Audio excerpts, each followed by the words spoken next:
Hi, everyone. If you are here live, go ahead and let me know that you can hear me okay. Today, I'm super excited. We're going to review a book. This book, how do I put it in here? There we go. And I wanted to share this because it has some amazing resources and tips about intake assessments. So we're going to talk about that. And I'll also outline kind of the documentation part of it as we go through these really cool tips for writing better assessments. So if you don't know me, hi, I'm Dr. Maelisa McCaffrey. I am the author of the upcoming book, Stress-Free Documentation for Mental Health Clinicians. And in the research that I did for this book, I found some really cool resources. So I wanted to share all of those with you guys. So that's what we're doing today. And that will be a series for the rest of this month. The next 2 weeks, I will also be doing lives at the same time. So you can go ahead and put that on your calendar. And next week, we'll be reviewing a different book that I also thought was really, really helpful and that you might want to check out for yourself. So today, we're going to talk about this book because as I was going through it, it was just so useful and such an easy read that I wanted to include, more and more, but it's like I can't just copy the book, right? So I did use quite a few of the resources from this book and in my own book, and also, have a link. That's what I was going to say. Have a link in the description below so that you can check it out yourself. So if you want to look at that, so it is called The First Kiss by Dr. Daryl Chow. And it's available on Amazon. I think it's also available on his own website if you want to just Google him. And yeah, he's got some really cool resources. So let's dig in. First of all, the way it's structured, you can see it's just like a regular book size, and it's structured in tiny chapters. So it's got 58 chapters that are all just a few pages because they're really quick tips on how to do better assessments.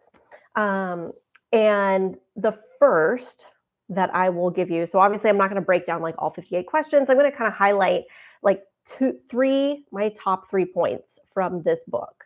And number one is that Dr. Chow says to use questions during the intake process as a way to connect and relate with clients rather than as a way to elicit information. And I know this can feel counterintuitive and difficult when you're trying to complete intake paperwork and review consent forms and get signatures and ask about developmental history and things like that. But really framing it from this perspective of I'm using the questions that I'm asking to create connection completely shifts the dynamic, at least for me, in how you would think about doing an intake. And so it's really not focused on the paperwork at all and much more focused on having the first psychotherapy session, and actually making a connection with people. And I think that using this type of strategy helps you connect a lot more with the client's experience.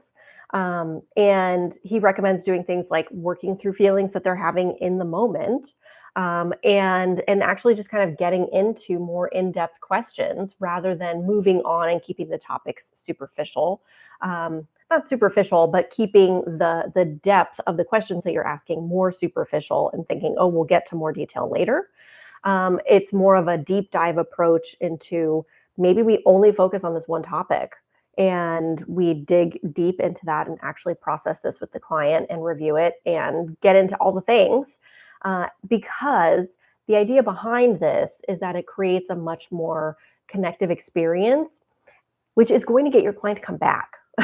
So one of the things we are going to talk about next week he was the co-author of another book that I'll review next week. And that is that a lot of people, like the most common amount of psychotherapy sessions people attend is one. That's it. So how do we get people to come back? And what are we doing in that first session that is not encouraging people to return? And those are really, really important questions. And not that even attending one session isn't helpful, but he really emphasizes using that first session to make that connection with the understanding that this is the foundation of a relationship, not an intake session where I'm just completing paperwork. Okay, so I went on more of a tangent than I had in my notes, but I did want to address, this is what he recommends. I think all of us would agree, absolutely. And how do I balance this with I need to support a diagnosis after this first session, or my supervisor or clinic is requiring me to do all of this paperwork in this first session. So here are my recommendations for balancing those two things. And that would be, do paperwork, have the client do paperwork before they come to see you. So I have another video on this. It is not linked below. The book is already linked in the description. So you can check that out while we're talking if you want. But for those watching the recording, I'll put that in the description. It is so important to not have to fill out paperwork when a client is with you in the room. You can do it. I have done it. I have done it a lot, actually. And I think you can do it successfully. And it's a lot easier when the client has already completed all the paperwork. So this is one of the most important strategies, one of the top things I recommend people do in all of documentation land is have clients complete intake paperwork before they come to see you. So yes, that means that big old biopsychosocial intake assessment, diagnostic assessment, whatever you call it, have people do that themselves and include all of that information. This is all information from your client. And that way, when they meet with you, you can focus in on these more important things. Another thing you can do is and you can use the strategy regardless, even if you're not able to use that strategy, which I know some people aren't. You can start off the session by asking the client what is most important for you. How are things going for you? What is most salient for you right now? Where do we start the session? I think that's hugely important. And even when I did have a big old 9-page assessment I had to do by hand. And I was doing those multiple times a week for new clients. I did actually start there, and it was so helpful. What that required me to do was to know that form really well so that I could flip around. So if the person wanted to start with their school or work history, I could jump to that section and just start filling in my notes there and actually let the client kind of lead with talking about that. And then the conversation could more naturally flow because we've already discussed what is most important for them and dug into that.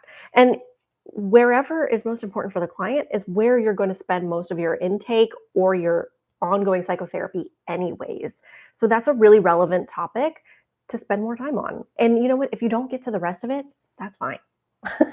You can always complete the rest of the intake assessment in the next session. It does not have to be done immediately, even for insurance. You can use multiple sessions to do the intake assessment. So just because you haven't done the paperwork, the intake paperwork, doesn't mean you can't create a provisional diagnosis. It does still need to be supported, substantiated. But if you dig in deep to a specific topic with a client, you will have information to support some kind of diagnosis. I can almost guarantee you. So that is not wasted time on the paperwork end, and it's actually highly valuable time on the clinical end. So that would be my recommendation. Have people fill out the paperwork beforehand to allow this process to flow more smoothly. And if you can't, start with where they want. Go through that documentation as best you can. And if you need to fill it out over 2 or 3 sessions, that's fine. You can do that. All right. So, and if you have questions as I'm sharing these tips, go ahead and put those in the comments, in the chat. Sorry, not in the comments, in the chat. And I will get to those after we're done. Okay. So the second thing is that Dr. Chow recommends using this concept of timely questions. So that means speaking to either the situation and setting that is in the moment or to the current need, which is something when like he says it, it's not earth-shattering information for all of us as therapists. Like we already know this is what we would do. But in the intake session, we're not used to doing it. So still allowing that to happen in the intake session. And that might be someone looks a little uncomfortable or uneasy or they're there because somebody else told them to go and not because they really initiated or were motivated for therapy. So it might be starting with, how is it for you being here? What's it like being here today? How are you feeling being in my office? Or how are you feeling about doing telehealth? Whatever that is, asking those more timely questions. And if someone, again, wants to dig into a certain topic, that's relevant. That is the time. There are no tangents in this type of scenario. There is only relevant discussion based on what the client needs. And in this first session, you're really getting to know what the client needs. So digging into anything that they present is really valuable. Let's see, you can kind of think of it as a check-in, and you can ask things like, what is most pressing for you right now? And just start there.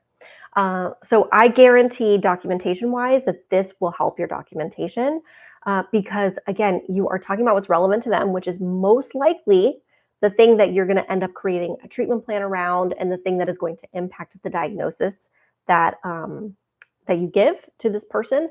So it is very relevant discussion.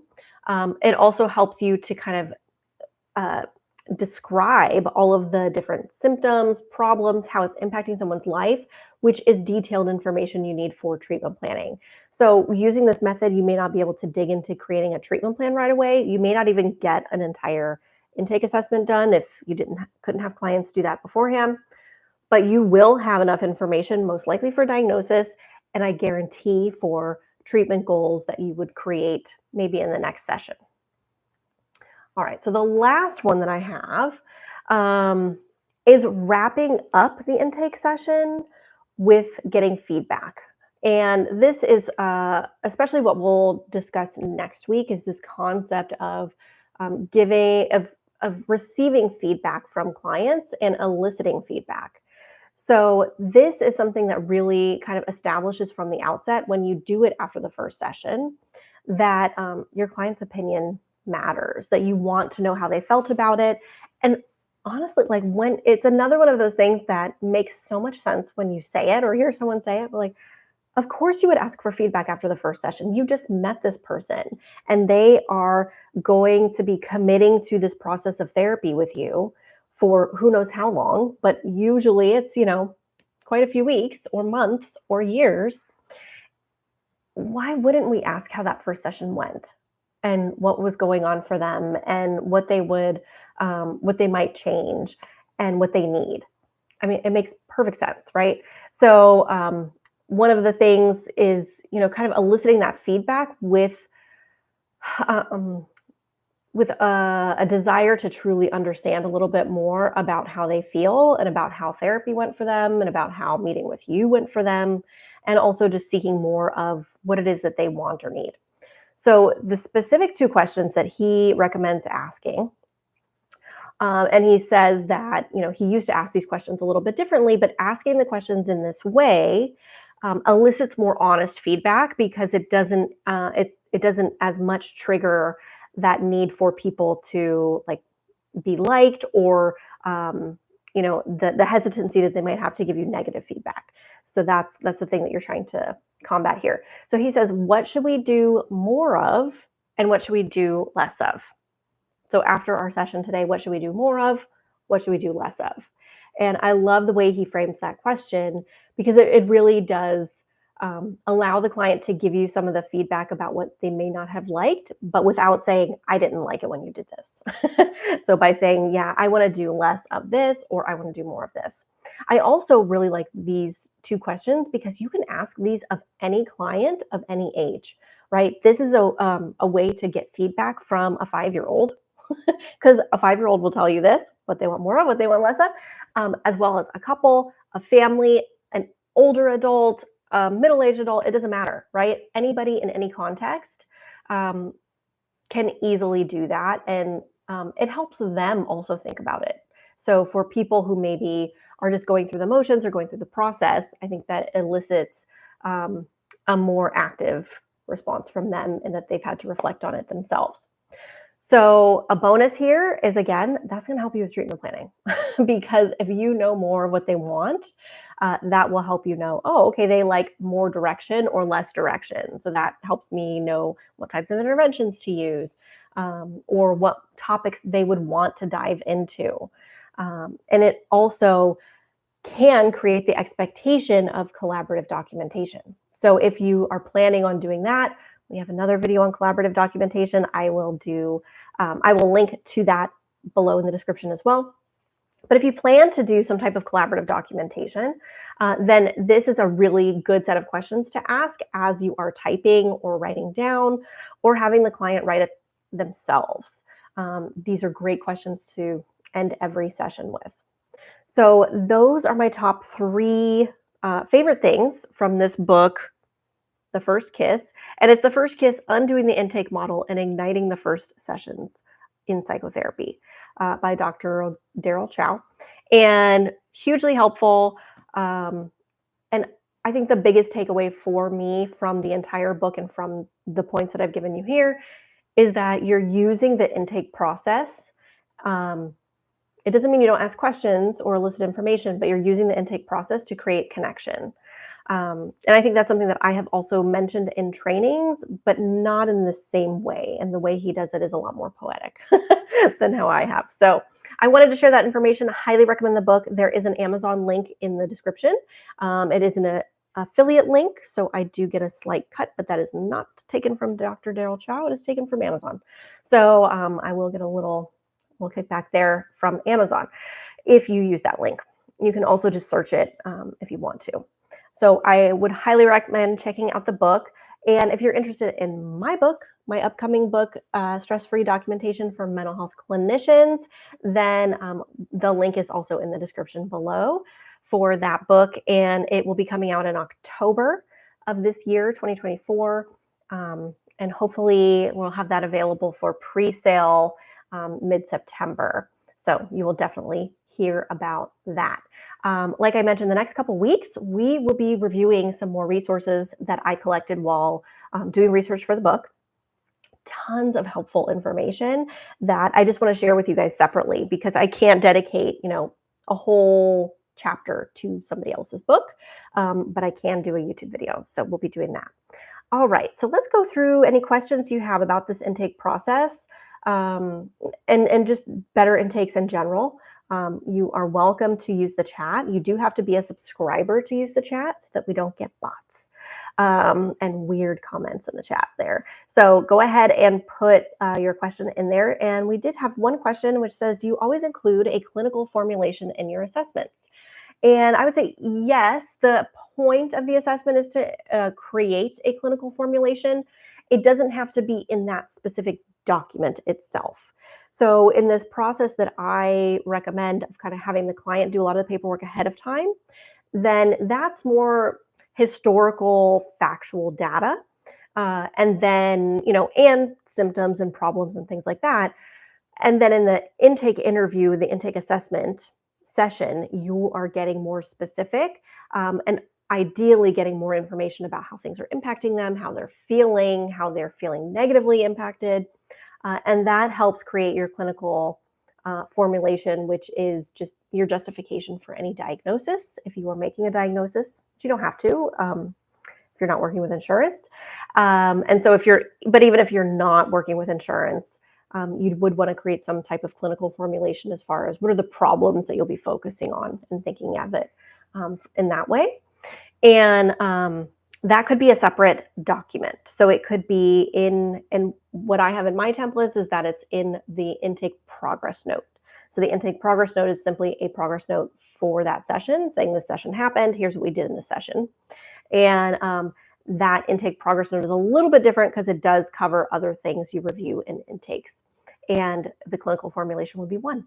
So my template has a prompt for you to justify the diagnosis and outline symptoms and outline how someone is being impacted by those symptoms. So hopefully that helps. I do think, especially if you're starting out, it can be helpful to just have the clinical formulation as its own form. I call it a diagnosis justification form. I don't think that's necessary, and I never want to recommend people do extra paperwork if you don't have to. But I did create it because people were asking me for something like that, just because they wanted a separate form where they can feel like, okay, right now I'm focusing on this one topic. So you can do that, but you can also just incorporate that same information in your intake progress note and in any other progress note where you are changing or updating a diagnosis as well. All right, so hopefully that helps. We don't have any other questions, so I think we will go ahead and end. Thank you so much for being here, all of you who are live, anyone who's watching the recording. We have the resources down in the description below, and I will update the description with those other 2 videos, and we will see you next week, same time, Wednesday, July, whatever the date is, I cannot remember off the top of my head, at 3 p.m. Pacific time, 6 p.m. Eastern. And we'll be talking about another awesome book that I think every therapist should read because it's super helpful. So I'll give you some highlights from that. Thanks everyone for being here and happy writing.